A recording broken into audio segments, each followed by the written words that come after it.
नमस्कार, मैं Mohan Dubey. VSRS news में आप सभी का स्वागत है। आइए नजर डालते हैं देश और दुनिया की तमाम टॉप 10 खबरों पर। काबुल एयरपोर्ट पर हुए आतंकी हमले में 100 से अधिक लोगों की मौत का दावा किया जा रहा है। हालांकि अमेरिकी अधिकारियों और अफगानिस्तान के स्वास्थ्य मंत्रालय की ओर से 73 लोगों की मौत की बात की गई है, जिसमें 60 अफगान और 13 अमेरिकी सैनिक शामिल हैं। इसमें तालिबान के 28 लड़ाके भी मारे गए हैं। बताया जा रहा है कि यह हमला इतना भयावह था कि हर कोई सन्न रह गया। हमले का एक वीडियो सामने आया है, जिसमें एक नाला देखा जा सकता है। ये नाला शवों से भरा पड़ा है और इसका पानी भी खून के चलते लाल हो गया है, मानो ये खून का नाला हो। मृतकों और घायलों से भरे इस नाले में लोग एक दूसरे की मदद करते नजर आए। उत्तराखंड में शुक्रवार को बड़ा हादसा हुआ है। देहरादून ऋषिकेश हाईवे पर रानी पोखरी इलाके में एक पुल गिर गया। इसकी तस्वीरें और वीडियो भी सामने आए हैं। इसमें दिखाई दे रहा है कि कई गाड़ियां भी पुल में धंस गई हैं और घबराए हुए लोग बचने की कोशिश कर रहे हैं। रिपोर्ट के मुताबिक ये पुल 1 साल पहले ही बनाया गया था, जो कि पहले ही बारिश में टूट गया। राजधानी दिल्ली में आज केंद्रीय मंत्री अनुराग ठाकुर, जी किशन रेड्डी और मीनाक्षी लेखी ने संविधान निर्माण पर आधारित फोटो प्रदर्शनी और चित्रांजलि 75 वर्चुअल फिल्म पोस्टर प्रदर्शनी का उद्घाटन किया है। प्रदर्शनी के शुभारंभ के बाद केंद्रीय आईबी मिनिस्टर अनुराग ठाकुर ने कहा कि आज भारत आजादी की 75 वर्ष मना रहा है और तब हम युवाओं के बीच ई फोटो प्रदर्शन लेकर जा रहे हैं, ताकि वे संविधान बनाने की प्रक्रिया जान सके। ये जन भागीदारी की ओर हमारा एक प्रयास है। केंद्रीय सूचना एवं प्रसारण मंत्री अनुराग ठाकुर और केंद्रीय संस्कृति मंत्री जी.के. रेड्डी ने संविधान का निर्माण और वर्चुअल फिल्म पोस्टर प्रदर्शनी चित्रांजलि 75 का उद्घाटन किया। उद्घाटन समारोह के मौके पर केंद्रीय मंत्री जी.के. रेड्डी ने प्रदर्शनी के निर्माण के बारे में बात करते हुए कहा कि भारतीय संविधान का निर्माण और चित्रांजलि 75 की ई फोटो प्रदर्शनी के निर्माण हमारी तैयारी मार्च में शुरू हुई और 15 अगस्त से देश भर में आजादी का अमृत महोत्सव के रूप में जश्न जारी है।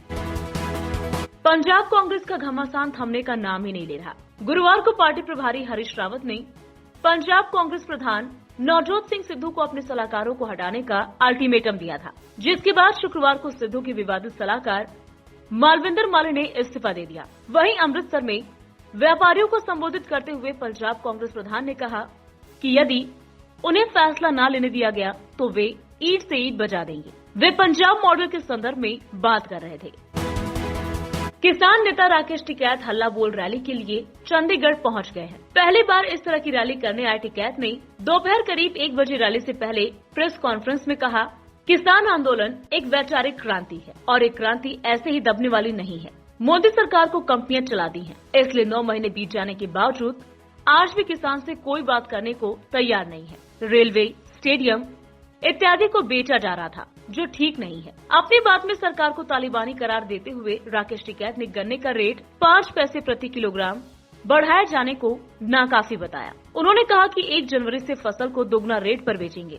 इसी के साथ उन्होंने 5 सितंबर को मुजफ्फरनगर में होने वाले किसान महापंचायत के बारे में भी जानकारी साझा की। दूसरी ओर गुरनाम सिंह चढ़ूनी के चुनाव लड़ने वाले बयान पर टिकैत ने कहा कि ये उनका व्यक्तिगत बयान है। राष्ट्रपति रामनाथ कोविंद 2 महीने में उत्तर प्रदेश के दूसरे दौरे पर है। उत्तर प्रदेश के 4 दिन के दौरे पर गुरुवार को लखनऊ पहुंचे राष्ट्रपति शुक्रवार को मनोज पांडे उत्तर प्रदेश सैनिक स्कूल की हीरक जयंती कार्यक्रम में बतौर मुख्य अतिथि शामिल हुए। इस अवसर पर राष्ट्रपति ने सैनिक छात्र छात्राओं को भी संबोधित किया। राष्ट्रपति रामनाथ कोविंद ने कहा कि जब हम नारी सशक्तिकरण की बात करते हैं तो जरूरी है कि बेटियों की सुरक्षा और उनको शिक्षा के समान अवसर प्रदान किए जाएं। बिहार को पहली बार 615 महिला पुलिस अधिकारी मिली हैं। बृहस्पतिवार को राजगीर पुलिस अकादमी से 1582 दरोगा, जिसमें 615 महिला अधिकारी शामिल हैं। 27 सालों के बाद पासिंग आउट परेड की सलामी मुख्यमंत्री नीतीश कुमार ने ली है। इससे पहले तत्कालीन मुख्यमंत्री लालू प्रसाद यादव ने 1994 में राजधानी पटना के गांधी मैदान में पासिंग आउट परेड की सलामी ली थी। उस समय केवल 53 महिला अधिकारी थी। इस दौरान मुख्यमंत्री नीतीश कुमार ने न्याय के साथ विकास और सशक्त महिला, सक्षम महिला सूत्रवाक्य के साथ समारोह को संबोधित करते हुए कहा कि झारखंड अलग होने के बाद बिहार में ट्रेनिंग की व्यवस्था नहीं थी। राजगीर में पुलिस अकादमी का निर्माण किया गया। यहाँ पुलिस बल के प्रशिक्षण के लिए बेहतर सुविधाएं प्राप्त हैं। पुणे में defence institute of advance technology में रक्षा मंत्री राजनाथ सिंह ने तकनीकी अहमियता के बारे में बात करते हुए कहा कि एडवांस या हाई टेक्नोलॉजी के बिना भारत को एक महाशक्ति बनाना संभव नहीं है।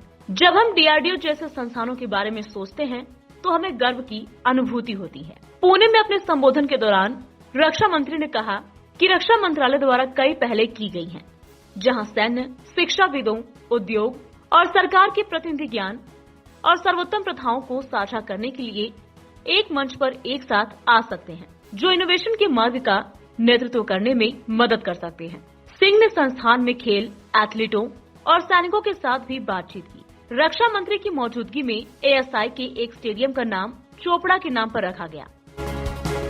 असम के दीमा हसाओ जिले में दियोंगबरा के पास गुरुवार रात संदिग्ध उग्रवादियों ने 7 ट्रकों में आग लगा दी। इसमें 5 ट्रक ड्राइवरों की जलकर मौत हो गई। रिपोर्ट के मुताबिक आगजनी से पहले संदिग्ध उग्रवादियों ने कई राउंड फायरिंग भी की। मौके पर पहुंची पुलिस टीम ने 5 शव बरामद किए हैं।